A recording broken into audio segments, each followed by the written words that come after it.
Friends, तो आज के वीडियो में हम बात करने वाले हैं टाइप्स ऑफ मटेरियल बिहेवियर। तो देखो, हमने मटेरियल पे लोड लगाया तो उसका इलोंगेशन हुआ था, और जब लोड रिमूव किया तो मटेरियल ओरिजिनल शेप में वापस आ गया था। तो मटेरियल जो पाथ ट्रैवल करेगा वो या तो लीनियर होगा या तो नॉन लीनियर होगा। यहाँ मुझे दोनों का ग्राफ कुछ ऐसे मिलेगा। यहाँ पे जो लीनियर इलास्टिक मटेरियल है उसमें मेरा हुक्स लॉ वैलिड है, यानी कि stress is proportional to strain. और जो कॉम्प्लेक्स ग्राफ है यानी कि कर्व ग्राफ है उसमें मेरा हुक्स लॉ वैलिड नहीं है। अब बात करते हैं इलास्टोप्लास्टिक और विस्कोप्लास्टिक मटेरियल की। सपोज यहाँ पे मैं कोई मटेरियल ले लेता हूँ, मैंने माइल्ड स्टील ले लिया और उस पर बहुत ही स्मॉल मैग्नीट्यूड का लोड लगाया, तो मुझे उसका इलास्टिक बिहेवियर देखने को मिलेगा। अब जैसे जैसे मैं लोड बढ़ा रहा हूँ तो उसमें लार्ज प्लास्टिक डिफॉर्मेशन देखने को मिलेगा। हमने पहले भी ये डिस्कस किया था। तो इसका ग्राफ कुछ ऐसे बनेगा। तो ऐसे मटेरियल को हम कहते हैं इलास्टोप्लास्टिक मटेरियल और विस्कोप्लास्टिक मटेरियल। अब बात करते हैं परफेक्टली प्लास्टिक मटेरियल। तो इसका ग्राफ कुछ ऐसा बनेगा। तो यहाँ पे मैं देख सकता हूँ कि स्ट्रेस मेरा कांस्टेंट है, स्ट्रेन में इंक्रीज हो रहा है, लेकिन स्ट्रेस क्या है मेरा कांस्टेंट। यानी मटेरियल का कितना भी डिफॉर्मेशन हो जाए उसका यील्ड सरफेस क्या हो रहा है, वो तो चेंज ही नहीं हो रहा। अब बात करते हैं elastoplastic with strain hardening material. तो स्ट्रेन हार्डनिंग यानी मटेरियल की यील्ड पॉइंट में बार बार क्रॉस करवा के उसकी स्ट्रेंथ इंक्रीज करवा रहा था, पिछले वीडियो में हमने देखा था। तो यहाँ पर मटेरियल मेरा इलास्टोप्लास्टिक तो है, उसके साथ साथ उसमें स्ट्रेन हार्डनिंग भी है। तो उसका ग्राफ कुछ ऐसे बनेगा।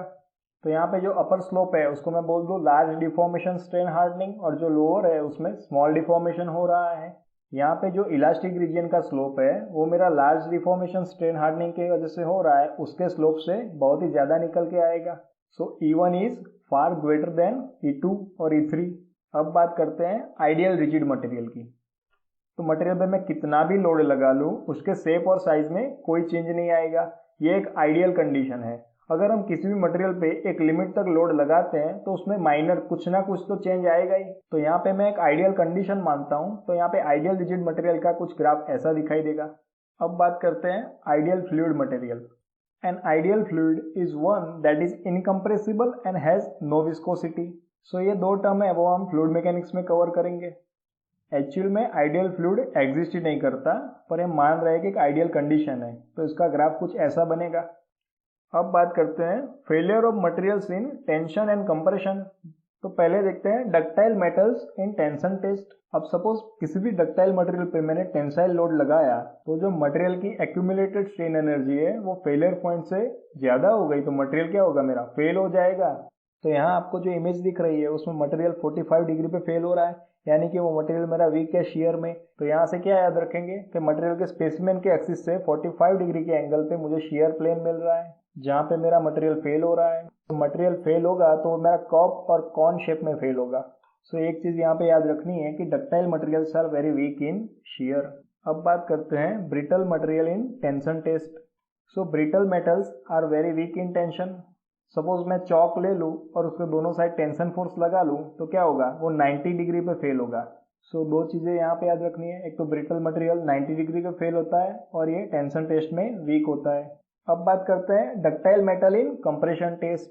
तो short compression members fail in compression yielding, और जैसा आप फिगर में देख रहे हो उसका क्या होगा, बल्जिंग होगा।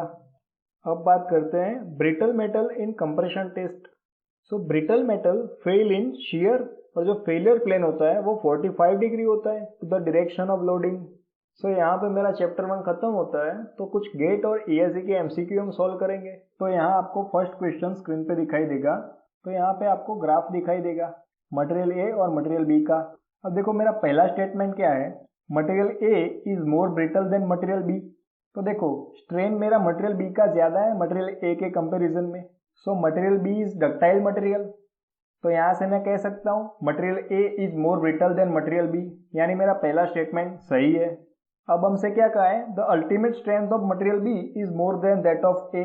तो देखो स्ट्रेस किसका ज्यादा है, मटेरियल A का, यानी मटेरियल A की अल्टीमेट स्ट्रेंथ ज्यादा है। तो यहाँ से स्टेटमेंट 2 गलत है मेरा। सो इसका आंसर क्या होगा, C। Statement 1 is true but statement 2 is false. ये गेट 2000 में 1 मार्क्स में पूछा गया था। अब देखो सेकंड क्वेश्चन आपको स्क्रीन पे दिखाई देगा। अब यहाँ हमसे पूछा है creep strains are caused due to dead load, live load और साइक्लिक लोड और independent load. So creep strains occur with the time at a constant level of stress. So they occur due to permanent load, और permanent load मेरा कौन सा हो सकता है, dead load, यानी ऑप्शन ए मेरा सही है। ये मेरा गेट 2013 में 1 मार्क्स में पूछा गया था। अब नेक्स्ट क्वेश्चन आपको स्क्रीन पे दिखाई देगा। तो हमने अभी अभी ये पढ़ा आइडियली प्लास्टिक मटेरियल का ग्राफ कैसा होगा, ऑप्शन सी, ये ईएससी में 1995 में पूछा गया है। सो यहाँ पे ऑप्शन ए मेरा इलास्टोप्लास्टिक मटेरियल का ग्राफ है, ऑप्शन बी मेरा ब्रिटल का, और ऑप्शन डी मेरा डक्टाइल मटेरियल का ग्राफ है। अब नेक्स्ट क्वेश्चन आपको स्क्रीन पे दिखाई देगा। The stress level below which a material has high probability of not failing under reversal of stress is known as. तो हमने देखा था कि मटेरियल पे मैं कितना भी लोड लगा लूं वो फेल नहीं हो रहा, उसकी प्रोबेबिलिटी क्या थी, वो फेल नहीं होगा, तो इसे मैं कहता हूं एंड्योरेंस लिमिट। अब नेक्स्ट क्वेश्चन आपको स्क्रीन पे दिखाई देगा। So strain is a fundamental behaviour of material while the stress is a derived concept. तो हमने पहले ही वीडियो में पढ़ा था कि स्ट्रेस किस एक्सिस पर लेंगे और स्ट्रेन किस एक्सिस पर लेंगे। तो हमने पढ़ा था कि स्ट्रेस हम डायरेक्ट मेजर नहीं कर सकते, मटेरियल पे लोड लगाएंगे, उसका डिफॉर्मेशन होगा, तभी हमें स्ट्रेस मिलेगा। सो यहां से कह सकते हैं stress is a derived quantity. So assertion मेरा सही है। अब रीजन में क्या बोला उसने, strain does not have a unit while the stress has a unit. अब हमें भी पता है स्ट्रेन का यूनिट नहीं होता, स्ट्रेस का होता है न्यूटन पर एमएम स्क्वायर। सो रीजन सही है, लेकिन जो पहला स्टेटमेंट था उसके साथ उसका कोई रिलेशन है नहीं है। दोनों सेंटेंस सही है लेकिन दूसरे का पहले के साथ कोई भी रिलेशन नहीं है। सो मेरा ऑप्शन बी सही है। अब देखो नेक्स्ट क्वेश्चन क्या है। तो यहाँ पे क्या कहा है, mild steel specimen has a cup and cone fracture at failure in tension. तो ये बात सही है, हमने अभी भी पढ़ा। तो सेकंड रीजन बताता है mild steel is weak in shear and failure of specimen in shear takes place at 45 degree to the direction of the applied tensile force. तो बात सही है, रीजन भी सही है। वह 45 डिग्री पे वो फेल होगा तभी उसका कप और कॉन का शेप आएगा। सो मैं कह सकता हूँ reason is correct explanation of assertion. अब देखो नेक्स्ट क्वेश्चन में क्या पूछा है।